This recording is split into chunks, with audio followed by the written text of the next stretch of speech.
রাসূলুল্লাহ ওয়া খাতামান নবিয়্যিন ওয়া কানা আল্লাহু বিকুল্লি শাইইন আলিমা। সুবহানাল্লাহ। আমাদের নবী হলেন শেষ নবী, খাতামুন নবী, আর নবী নেই। এই নবীর দায়িত্ব আমাদের আছে না নাই? আল উলামা ওয়ারাসাতুল আম্বিয়া, যারা রাসূলের ওয়ারিস আলেম, এদেরকে আল্লাহ দায়িত্ব দিয়েছেন। শুধু এদের নয়, এই দ্বীনের দায়িত্ব আমাদের সকলেরই। ঠিক কিনা ভুল বলেন? আপনি বাড়ির গার্জেন, এ দায়িত্ব আপনার। এজন্য আমি কোরআনের একটা আয়াত পড়েছি, ইয়া আইয়ুহাল্লাযীনা আমানু। কোরআন শরীফের পাতায় পাতায় আল্লাহ ঈমানদারদের এত ভালোবাসেন, ইয়া আইয়ুহাল্লাযীনা আমানু বলে ডেকেছেন। কোরআন শরীফে ইয়া আইয়ুহান নাস এ শব্দ খুব কম এসেছে, কিন্তু আমানু বেশি এসেছে।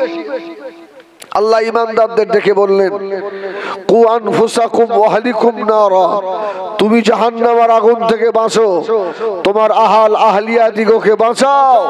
কেন? জাহান্নামের ইন্ধন হবে ওয়াকুদুহান নাস ওয়াল হিজারা, মানুষ আর পাথর দিয়ে আল্লাহ জাহান্নামকে উত্তপ্ত করবেন। আমার ভাইরা, এই জাহান্নাম থেকে আমরা বাঁচতে চাই না? চাই না? চাই তো। তাহলে জাহান্নাম থেকে বাঁচতে গেলে বেশি বেশি সুদ খাওয়া লাগবে। জাহান্নাম থেকে বাঁচতে গেলে বেশি বেশি ওজনে কম দেওয়া লাগবে। জাহান্নাম থেকে বাঁচতে গেলে মসজিদে আযান হলে মসজিদের পাশ দিয়ে হেঁটে হেঁটে আর চলে যেতে হবে। জাহান্নাম থেকে বাঁচতে গেলে বাবা মাকে কষ্ট দিতে হবে। বলুন নাউজুবিল্লাহ। যেটা বললাম এটা সম্পূর্ণ উল্টো। যদি এগুলো করতে পারি আর আল্লাহ যদি দয়া হয়, কোন মানুষ, কোন আলেম, কোন পীর, কোন বুজুর্গ তার আমলের জোরে জান্নাতে যেতে পারবে? কোন পীর সাহেব পারবে? না না না, একমাত্র আল্লাহ পাকের দয়া ছাড়া। তবে আমাদের কাজ করে যেতে হবে। দয়া হবে কার? আমার আল্লাহ। আমার ভাই জানেরা, এই জন্য আল্লাহকে পেতে গেলে সর্বপ্রথম ফাত্তাবিউনি, ইত্তেবা করতে হবে। ইউহিব্বুকুমুল্লাহ, তার হাবিবের। জোরে বলুন সুবহানাল্লাহ। হাবিবের ইত্তেবা করতে হবে। এখন হাবিবের ইত্তেবা বলতে কি বোঝায়? শুধু জলসার শেষে একবার ইয়া নবী সালাম, বাস, রাসূলের মহব্বত শেষ। জলসার শুরুতে একটু ইয়া নবী মানে কয়েকবার দরুদ শরীফ পড়লেন, মহব্বত শেষ। না না না, এক নাম্বার কথা হলো আল্লাহর দরবারে ওই ইবাদত ওই মানুষটাই পছন্দনীয় যে নাকি মুহাম্মদ সাল্লাল্লাহু আলাইহি ওয়াসাল্লামের মডেলের হতে পেরেছে। জোরে বলুন সুবহানাল্লাহ। আমাদের মুহাম্মদ সাল্লাল্লাহু আলাইহি ওয়াসাল্লামের রঙে রঙতে হবে। রাসূলের রঙে যদি রঙতে পারি তাহলে আমাদের নামাজ, রোজা, হজ, যাকাত, তাসবিহ, তাহলিল সব আল্লাহ কবুল করবেন। আর রাসূলকে ছেড়ে দিয়ে যদি করি, এই সব বরবাদ হয়ে যাবে। ঠিক কিনা ভুল বলেন? তাহলে রাসূলের সুন্নাত গুলোকে নিজের জীবনে বাস্তবায়িত করতে হবে না? হবে না? হবে না? আল্লাহু আকবার বলেন। এখানে যতগুলো মুসল্লি আছেন, একটা মুসল্লি আমাকে দেখান পকেট থেকে একটা মেসওয়াক বার করে। মেসওয়াক আছে কারোর কাছে? নেই। কটা মুসল্লি এখানে আছেন যারা বসে বসে সভা শুনছেন যে প্রস্রাব ফিরে আমি রীতিমতো কুলুক ব্যবহার করি? আরে তুই তো যুবক ছেলে, তোর এখনো প্রস্রাবের শিকায়ত হয়নি। যাদের প্রস্রাবের রোগ হয়ে গেছে, কখন যে গড়িয়ে বার হয়ে যায় এরা জানে না, ওই অবস্থায় নামাজ আদায় করে। এই আছে না নাই? কথা রাগ হচ্ছে? হলে তো কিছু করার নেই। এই জন্য রাসূল বলেছেন আল হাক্কু মুররুন, হক কথা একটু তিতো লাগবে। নিম পাতা খাবেন মানে রক্ত ফিল্টার হবে, তবে খেতে একটু কষ্ট। আমার ভাইজানেরা সোনা মানিকেরা, নবী আমার দীন দুনিয়া বাদশাহ হাবিবুল্লাহ জনাবে মুহাম্মদুর রাসূলুল্লাহ সাল্লাল্লাহু আলাইহি ওয়াসাল্লাম, আল্লাহ নবীর জিন্দেগিটা অনেক মেহনতের, অনেক কষ্টের বাবা। ও সোনা মানিকেরা, আল্লাহ নবী যতদিন কলমার দাওয়াত দেয়নি, মক্কার মানুষের কাছে আল্লাহর নবী আলামিন ছিলেন। কি ভালো ছেলে, ভালো ছেলে।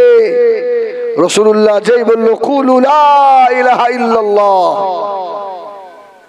বাস মক্কার সব মানুষের কাছে আবার রাসূল খারাপ হয়ে গেল।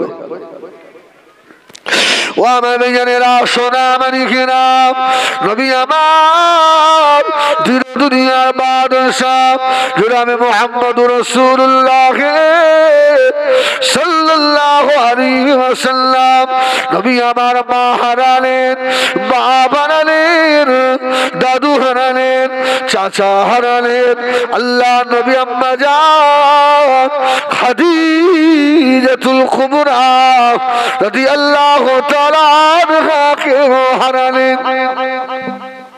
নবী একা, মক্কা চতুর্পাশে আমার রাসূলুল্লাহর সব জানের দুশমন, বাইরে বার হওয়ার মতো আমার নবী নেই। তথাপিও কি রাসূলুল্লাহ দ্বীনের কাজ বন্ধ করেছিলেন? ও ভাইজানেরা আমার, পাহাড়ের গুহায় গুহায় লুকিয়ে লুকিয়ে আল্লাহর নবী দ্বীনের দাওয়াত দিয়েছিলেন। আল্লাহ নবী সব যখন চলে গেল, নবী আমার গভীর রাত্রিরে হুজরা মুবারক থেকে বার হয়ে আল্লাহ নবীর একটা চাচাতো ভাই ছিল, ওই চাচাতো ভাইয়ের নাম হলো হযরত আকিল। আল্লাহ নবী আখিরের ঘরের দরজায় গিয়ে দাঁড়ালেন। ওহ, কত মেহনত দেখেন। সব তো দুশমন রাসূলুল্লাহর। রাসূল আস্তে আস্তে গিয়ে আকিলের ঘরের দরজায় দাঁড়িয়ে ধোঁকা দিচ্ছে, ভাই আকিল, এ ভাই ঘরের আওয়াজ শুনতে পেয়ে ঘরের ভিতর থেকে আকিল আওয়াজ দিয়েছিল, কে আমার ঘরের দরজায়? হযরত মুহাম্মদ। আল্লাহ নবী কেঁদে ফেললেন, ও আকিল, দুনিয়ায় আমার আহা বলার মতো, খোঁজ খবর নেওয়ার মতো দুনিয়ায় আমার কেউ নাই। ভাই আকিল, একটু আমার সঙ্গে আসবে নাকি? মক্কা চতুর্পাশে আমি রাসূলুল্লাহ, সব যে আমার জানের দুশমন। ওহ, আকিল ভিতর থেকে আওয়াজ দিচ্ছে, যাব না। মুহাম্মদ সাল্লাল্লাহু আলাইহি ওয়াসাল্লাম, যাব না।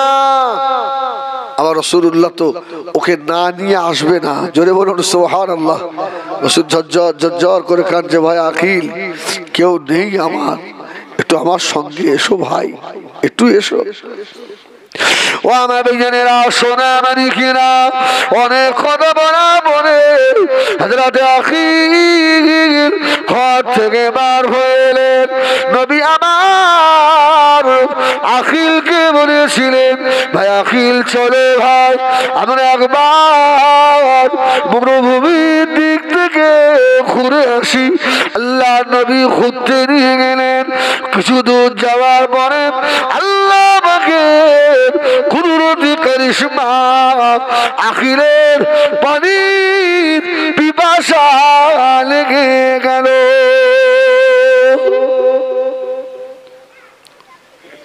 ওহ, রাসূল ডাইরেক্ট বলছে না, পানির পিপাসা। মুহাম্মদ সাল্লাল্লাহু আলাইহি ওয়াসাল্লাম, ভাই আমাকে একটু পানি পান করাবে ভাই, আমার বুকে ছাদা ফেটে গেল পানির পিপাসায়। রাসূল বললেন, ভাই আকিল, এই মরুভূমিতে পানি পাবো কোথায়? আর তোমাকে দেব কি করে? এক কাজ করো না, ওই যে পাহাড়টা দাঁড়িয়ে রয়ে, যাও যাও যাও, পাহাড়টাকে গিয়ে বলো যে হযরতে মুহাম্মদ সাল্লাল্লাহু আলাইহি ওয়াসাল্লাম পাঠিয়েছে, আমাকে একটু পানি পান করাও। জোরে বলুন সুবহানাল্লাহ। আকিলের মাথা খারাপ। এখন বলেন পাহাড়ের জীবন আছে? এই পাহাড় কথা বলতে পারে? আল্লাহু আকবার। আমার নবীর জন্য কথা বলতে পারে। জোরে বলুন সুবহানাল্লাহ। এই অবস্থা আপনাদের জানা। রাসূলুল্লাহ উহুদের ময়দানে, উহুদের পাহাড়ে দাঁড়িয়ে, উহুদের পাহাড় কাঁপছে। জোরে বলুন সুবহানাল্লাহ। রাসূল একটা লাঠির ভর দিয়ে বলেছিলেন, হে উহুদ, তোর উপরে একজন নবী দাঁড়িয়ে রয়েছে, একজন সিদ্দিক দাঁড়িয়ে রয়েছে, একজন শহীদ দাঁড়িয়ে, দুইজন শহীদ দাঁড়িয়ে রয়েছে। জোরে বলুন সুবহানাল্লাহ। উহুদ স্থির হয়ে গেল। আমার ভাইয়েরা, সোনা মানিকেরা, আখিলের মাথা খারাপ হয়ে গেল। ও রব্বুল আলামিন আল্লাহ, মানুষ মানুষের কথা শোনে না।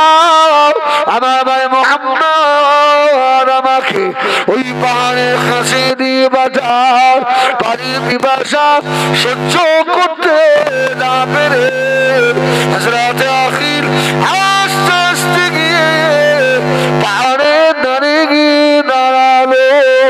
পাহাড়ে দাঁড়িয়ে দাঁড়িয়ে চিল্লে বলতে লাগলেন, এ পাহাড়ের পাথর, আমার এতিম ভাই হযরতে মুহাম্মদ সাল্লাল্লাহু আলাইহি ওয়াসাল্লাম আমাকে পাঠিয়েছে, একটু পানি পান করিয়ে দাও। জোরে বলেন না সুবহানাল্লাহ। একটু পানি পান করাও।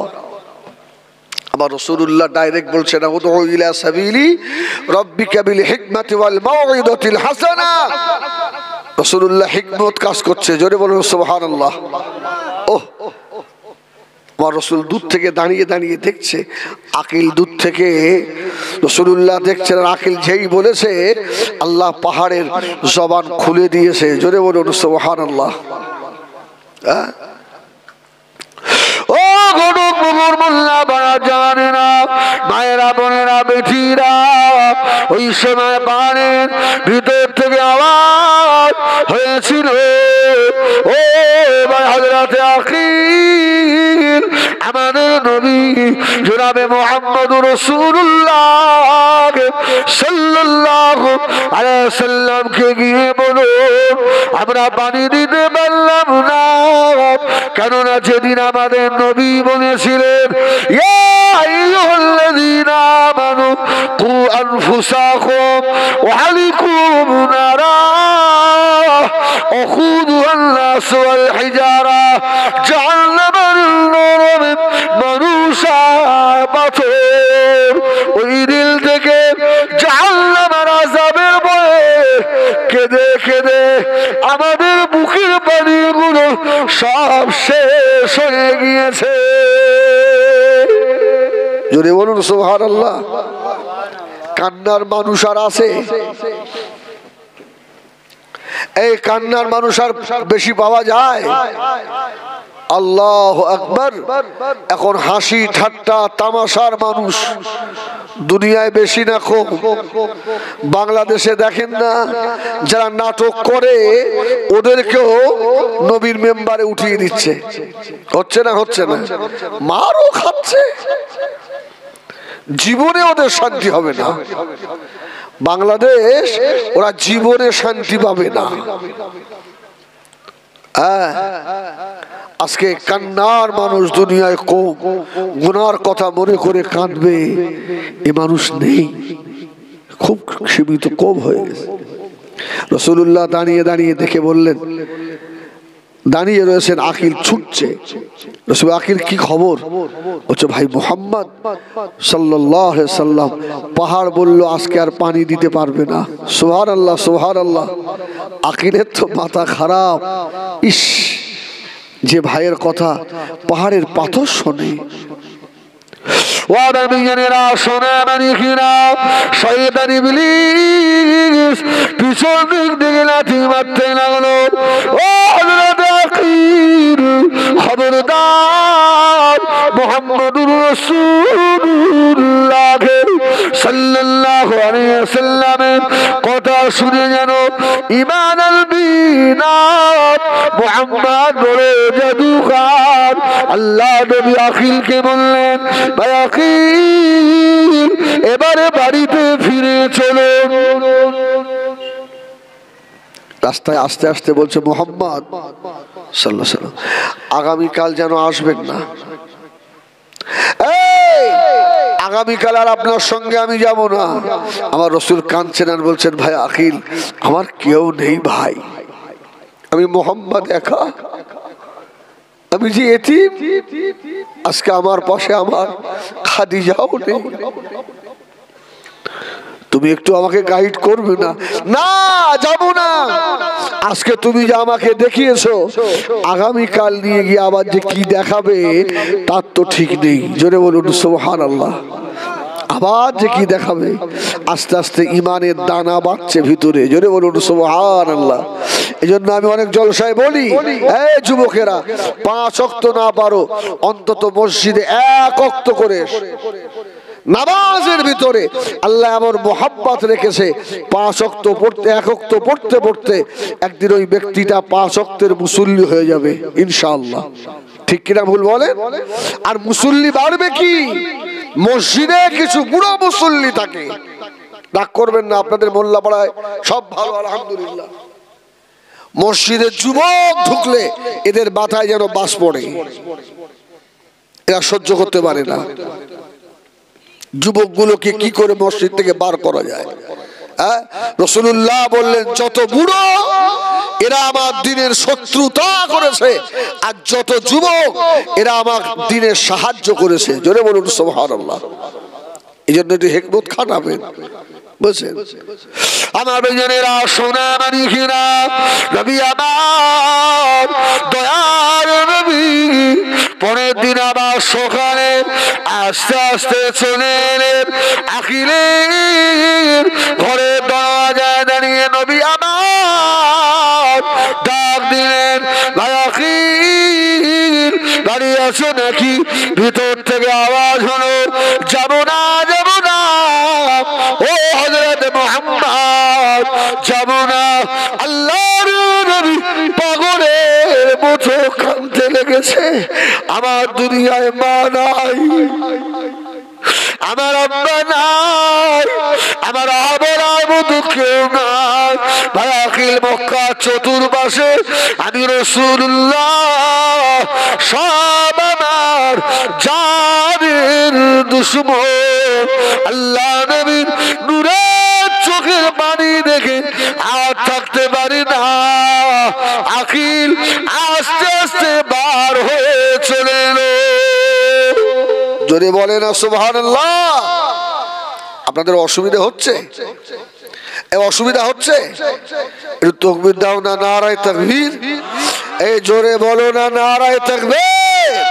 আমাদের ঘটকপুকুর মোল্লা পাড়ার মহান ইসালের সওয়াব। ওহ আল্লাহু আকবার। আকিল বলছে, মুহাম্মদ যাবো না বলেছিলাম, কিন্তু তুমি তো শুনলে না, চলো। আল্লাহ নবী হযরত আখিলকে সঙ্গে করে নিয়ে মরুভূমির উপর দিয়ে চলে যাচ্ছেন।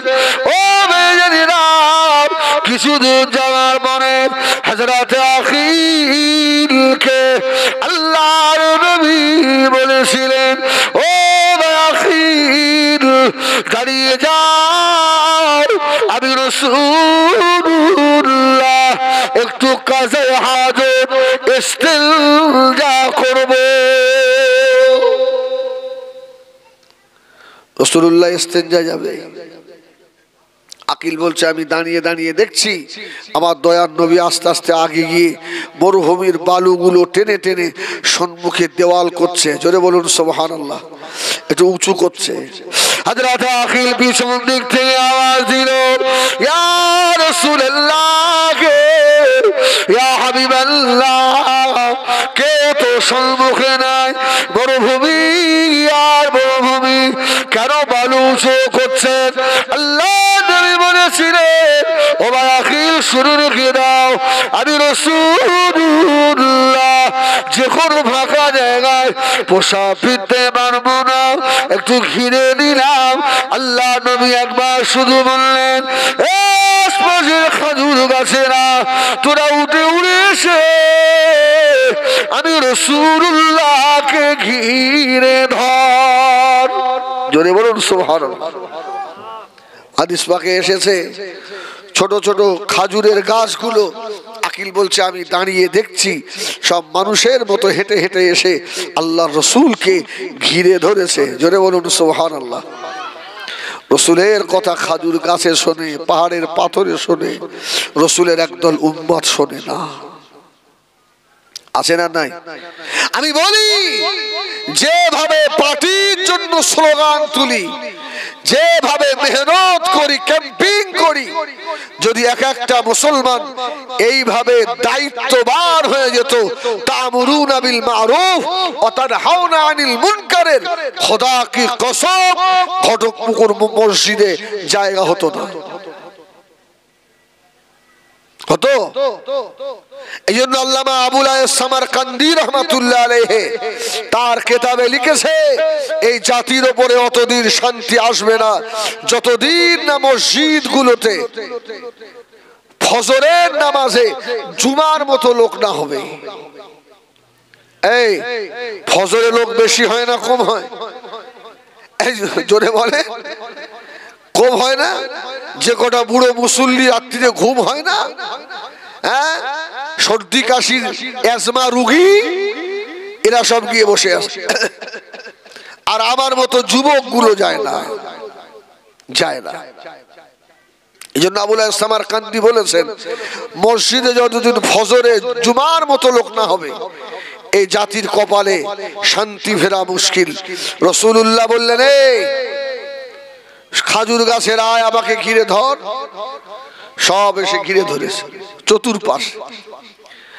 আকিল দূর থেকে দাঁড়িয়ে দাঁড়িয়ে অবাক। অসুবিধা হচ্ছে ভাই?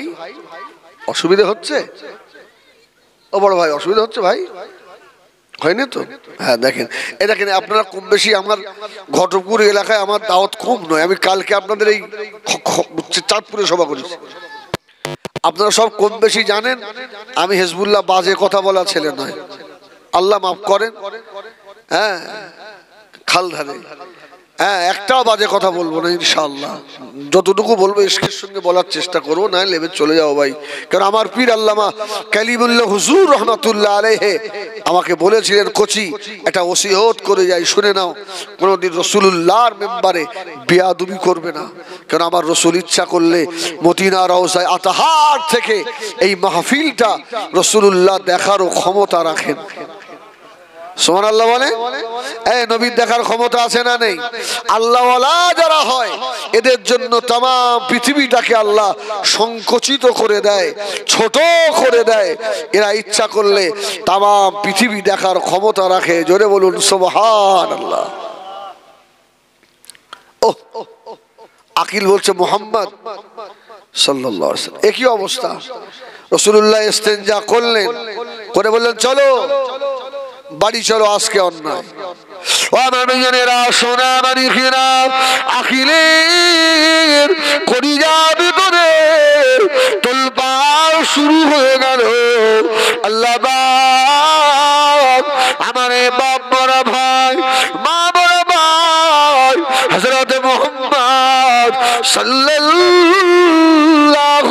আলাইহি ওয়াসাল্লাম গতকাল ভাইয়ের কথায় পারে বাতল কথা বললো, আজকে গাছগুলো উঠে উঠে এসে আল্লাহর নবীর চতুর্পাশে ঘিরে ধরল। আকিল তুই আর বেঈমান থাকিস না রে, তাড়াতাড়ি আর একবার ঈমানের কলমা পড়ে মুসলমান হয়ে যা।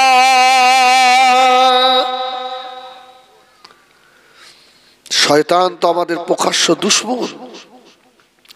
পিছন দিক দিয়ে বলছে, খবরদার,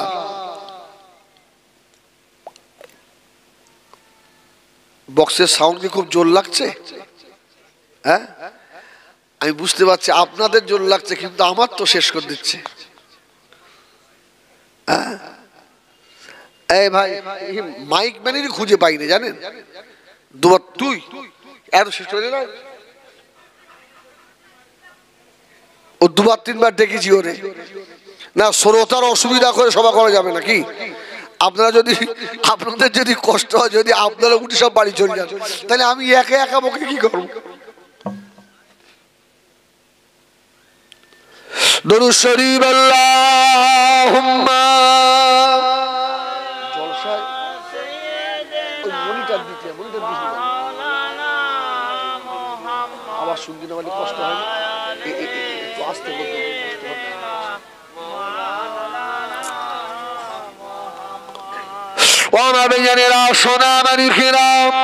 ঠিক আছে বেড়ে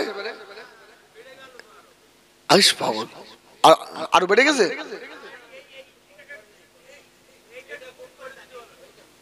বক্স তো বক্স তুমি দিয়েছো, তাহলে আরো কমাও। আল্লাহু আকবার।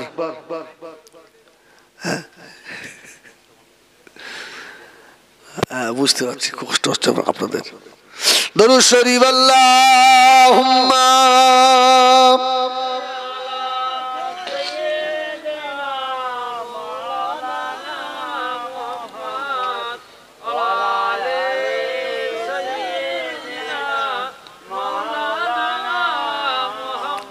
ও আমার জানেরা, সোনা মানিকেরাম, ও জানেরা, খুব গভীর মনোযোগ। আল্লাহ নবী আখিলকে বললেন, ও ভাই আখিল এসো কলমা পড়ো। আবার ফিরে বাড়ি চলে গেলেন। আখিল ওই দিনে আল্লাহ নবীকে ধরে বলেছিলেন, ভাই মুহাম্মদ সাল্লাল্লাহু আলাইহি ওয়াসাল্লাম, খবরদার আগামীকাল যেন আসবেন না। আল্লাহর নবীর মনের আশা, আল্লাহ একজনও যদি ঈমানের কলমা পড়ে নেয়। সুবহানাল্লাহ। ও গরু কুকুর মোল্লা পাড়ার জওয়ানেরা, আমার মাহফিলে যত মানুষ বসে আছেন, এর ভিতরে অনেকে আছে পাঁচ কলমাও জানে না, ওসুল নিয়ে জানে না, পাক পবিত্র হওয়া গোসলের নিয়মটাও জানে না। আছে না নেই? আরে ঘটক পুকুর নয়, 2008-এ আমি যখন আল্লাহ আমাকে প্রথম হজে নিয়ে যায়, এশার নামাজ পড়ে সব হাজি সাহেবরা ঘরে এসছে, আমি সব আমার কামরায় এসো, আমার ঘরে এসো। ওরা মনে করে হুজুর ওয়াজ করবে, বুঝলেন? সব খাওয়া দাওয়া করে সব হবি হবি খুব চলে এসছে, মানে ঘরে এবারে সিট কিন দিয়ে দাও। হুজুর সিট কিন দেবে কেন? তোমাদের মারা হবে। আয় বলো অজুর ফরজ কটা? এই হাজি সাহেব গোসলের ফরজ কটা? ভাই মাস্টার শিক্ষিত মানুষ, আজ যে কজন ছিল, কেউ বলে 8টা, কেউ বলে 7টা, কেউ বলে 9টা, আবার এও কেউ বলছে তোর হয়নি, আমারটা হয়েছে, বলছে তোর হয়নি, আমারটা হয়েছে। তো আমি দুঃখ লাগছে, বলে ভাই নাপাক অবস্থায় আল্লাহর কাবায় হাত দিলেন। আরে নাপাক অবস্থায় আল্লাহর কাবায় হাত দিলেন, আল্লাহ দুটো পয়সা দিয়েছে, কোরআনটাও শিখলে না, পাক না বাকিটাও শিখলে না, একটা বড় জামা তৈরি করে একটা 200 টাকার হাজি রুমাল মাথায় বেঁধে একবারে কাবায় চলে এলেন। আমি বড় হাজি, তোর হজ হবে না, সব বেকার বরবাদ হয়ে যাবে। ও আমার ভাইয়েরা, সোনা মানিকেরা, আল্লাহর নবী কোন মেয়ে একজনকে কলমা পড়াবেন, নবী আমার কোন কথা শুনলেন না। পরের দিন সকালে আবার গিয়ে দিন, ভাই আখিল, ও ভাই আখিল বাড়ি আছো নাকি? ভিতর থেকে আওয়াজ হলো, ও মুহাম্মদ আর আপনার সঙ্গে যাব না, ক্ষমা করে দেন। আল্লাহ নবী ঝরঝর করে কাঁদতেছে, আমার কেউ নাই ভাই, একটু আমার সঙ্গে এসো, আমি যে একা। আল্লাহ নবী চোখের পানি দেখে সহ্য করতে না পেরে ছুটে চলে এলো আল্লাহ নবী ওদিনে আখিলকে নিয়ে গ্রামের রাস্তা দিকে রওনা হলেন। আখিলের মনে মনে হচ্ছে আমার এতিম ভাই আজকে আবার কি দেখাবে তার ঠিক নাই। সুবহানাল্লাহ। ওর মনের মধ্যে সব সময় কেমন জানি হচ্ছে। রাসূলুল্লাহ যাচ্ছেন, আকিল পাশাপাশি, আল্লাহু আকবার, কিন্তু আকিলকে ছোট মনে হচ্ছে, আমার রাসূলুল্লাহকে বড় মনে হচ্ছে। জোরে বলুন সুবহানাল্লাহ। এটা রাসূলের একটা খাস মুজিজা। হাদিসে এসেছে রাসূল যদি 1 লক্ষ মানুষের মধ্যেও দাঁড়িয়ে থাকতো, আল্লাহ আমার রাসূলের মাথা সকলের থেকে উঁচু করে দিতেন। সুবহানাল্লাহ। হ্যাঁ, উঁচু করে দিতেন। আকিল বলছে আমি যাচ্ছি। আকিল বলে আমি দেখতে পাই একটা উট ছুটে ছুটে চলে এলো। ও ছুটে ছুটে এসে আমার এতিম ভাই মুহাম্মদুর রাসূলুল্লাহ সাল্লাল্লাহু আলাইহি ওয়াসাল্লামের কদমের উপরে পড়ে গিয়ে কি যেন বলে, ও সোনা মালিকেরা, সুলাইমান আলাইহিস সালাম যদি পিপিলের ভাষা বোঝে, আমার নবীর ওসিলায় আল্লাহ সুলাইমান নবীকে পাঠিয়েছিলেন। আমার নবী কি উটের ভাষা বোঝে না? রাসূলুল্লাহ বোঝে না? ও আমার রাসূল উটের মাথায় হাত দিয়ে বলছে, ওট ওট কাঁদছিস কেন? ওট ও মুরব্বিয়ানেরা, ও যেন বলে দিল ইয়া রাসূলুল্লাহ, ইয়া হাবিবাল্লাহ, হুজুর বেয়াদবি মাফ করুন, আমি বুড়ো হয়ে গেছি আর আমার খাটার ক্ষমতা নাই। আমার মুনিব সিদ্ধান্ত নিয়েছে আমাকে জবা করে খেয়ে ফেলবে। ইয়া রাসূলুল্লাহ, ইয়া হাবিবাল্লাহ, হুজুর আপনি আমাকে বাঁচান, হুজুর আপনি আমাকে বাঁচান। আল্লাহ নবী বললেন, ও শান্ত হও। যদি বলেন সুবহানাল্লাহ, শান্ত হও। উঠে দাঁড়ায় রাসূল দেখছে উটের মালিক হাতে একটা লাঠি নিয়ে ছুটে আসছে, মারবে। রাসূল কি হয়েছে? ইয়া রাসূলুল্লাহ, এই আমার বাড়ি থাকে আমার খায়, আমার বাড়ি থাকে আমার খায়, আমার কথা শোনে না। রাসূল বলল, তুমি কি সিদ্ধান্ত নিয়েছো ওকে জবাই করে খেয়ে ফেলবে? ইয়া রাসূলুল্লাহ, তো বুড়ো হয়ে গেছে, আর কাজ করার ক্ষমতা নেই, এখন কি করব? আমার রাসূল বললেন, এই উট, এই তুমি তোমার মুনিবের কথা শোনো না? ও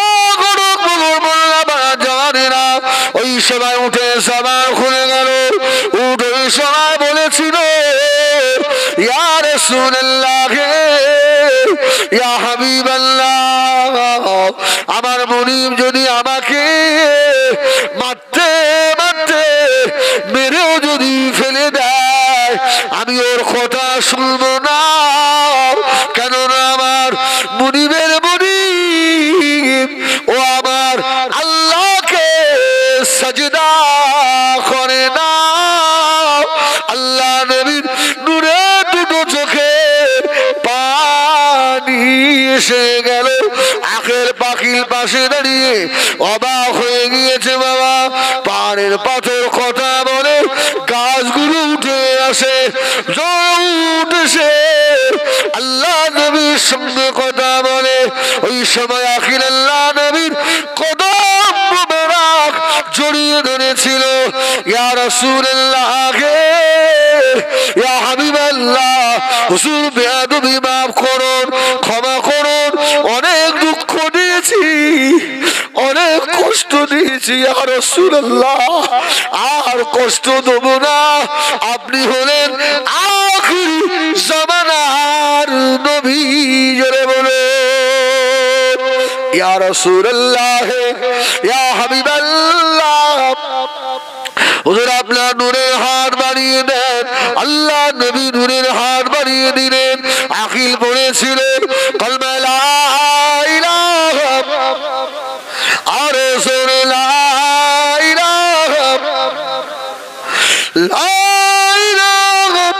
ইল্লাল্লাহ মুহাম্মাদুর রাসূলুল্লাহ সাল্লাল্লাহু আলাইহি ওয়াসাল্লাম। আমার ভাইরা, একটা মানুষকে কলমা পড়াতে গিয়ে, ইমানের কাতারে দাঁড় করাতে গিয়ে আমার রাসূলুল্লাহর এত মেহনত। এখন বলেন, ঘটকপুকুর এলাকায় আলেম কম না বেশি? দুর্নীতি বেশি না কম? কি সর্বনাশ! কেন? আলেম যখন বেড়ে গেছে তখন তো দুর্নীতি কমে যাবে। হাজী সাহেব বেশি না কম? হ্যাঁ, কি হয়েছে? কি এই শোনা, এই শোনেন, সব বলে না। হ্যাঁ, দুনিয়ায় হাজি, বলি সাহেব, বক্তা সব বেড়ে যাবে। রাসূলুল্লাহ বললেন, হাকিকাতান বলি সাহেব, হাজি সাহেব, বক্তা সাহেব খুঁজে পাওয়া কঠিন হবে। ঠিক না ভুল বলেন? আমি ওয়াজ করছি, আমার মুখ দিয়ে এখন খুব ভালো ভালো কথা বার হচ্ছে, কিন্তু আপনারা আমাকে চেনেন আমি যে কত বড় খারাপ মানুষ। হ্যাঁ, এই জন্য আল্লাহ কারুর শেখেল সুরাত দেখবেন না, আল্লাহ দেখবেন ওয়ালাকি ইয়ানজুরু ইলা কুলুবিকুম, বান্দার ভিতরটা কেমন। জোরে বলুন সুবহানাল্লাহ। গুণ দেখে, রং দেখে বিচার হবে না, গুণ দেখে বিচার হবে। সুবহানাল্লাহ বলেন। এই জন্য বলবো ভাই, যদি জাহান্নাম থেকে বাঁচতে হয় শুধু একা নামাজ পড়ে বাঁচা যাবে না। কি বললাম? আমার কথা বুঝলেন? একা নামাজ পড়ে বাঁচা যাবে না। আমি প্রায় জলসায় একটা কথা বলছি এবারে, যে আমি নামাজি, ফজরের নামাজে পড়তে আসার সময় ঘরের দরজা গেটটা আস্তে আস্তে খুলি, যাতে আমার বৌমা, আমার ছেলে, আমার নাতি পুতির ঘুম না ভেঙে যায়। উনি আস্তে আস্তে এসে মসজিদে বসে একবার জিকির আজকার, কোরআন তেলাওয়াত খুব জোর, আর বাড়িতে সব বেনামাজি গুলো মোষের মতো ঘুমাচ্ছে। আছে না নেই? নামাজি, তোমার খবর ভালো নয়, তোমার খবর ভালো নয়। তুমি তো নামাজ পড়ে গিয়েই ওই বৌমা, বেনামাজি বৌমার হাতের খাবে না? খাবে না? না হুজুর, কথা শোনে না, কথা শোনে। কি করে শুনবে? বৌমা তো ওই রকম দেখে নিয়ে এসছেন, শুনবে কি করে? হ্যাঁ, এখন তো আর গুণ দেখে না, রং দেখে। ঠিক না ভুল বলেন? এখন তো আর গুণ দেখা হয় না, রং দেখা হয়। হ্যাঁ, মেয়েটা কোরআন পড়া জানে কিনা, 5 ওয়াক্ত নামাজ পড়ে কিনা।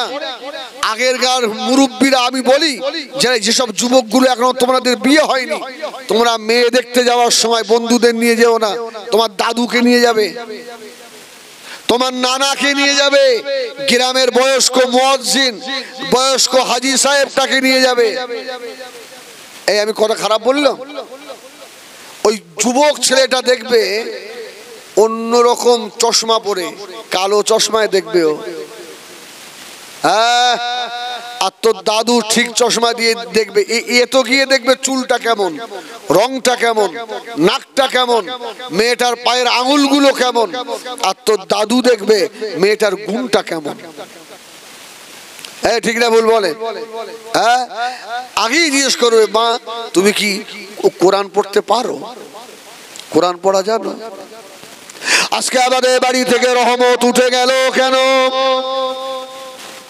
ও মেয়েরা, এত নামাজি মুসল্লি হওয়া সত্ত্বেও মুসলমানের বাড়ি থেকে রহমত চলে গেল। আম্মা জান হযরত খাদিজাতুল কুবরা রাদিয়াল্লাহু তাআলা আনহা আল্লাহ নবীর ঘরে বসে আছেন।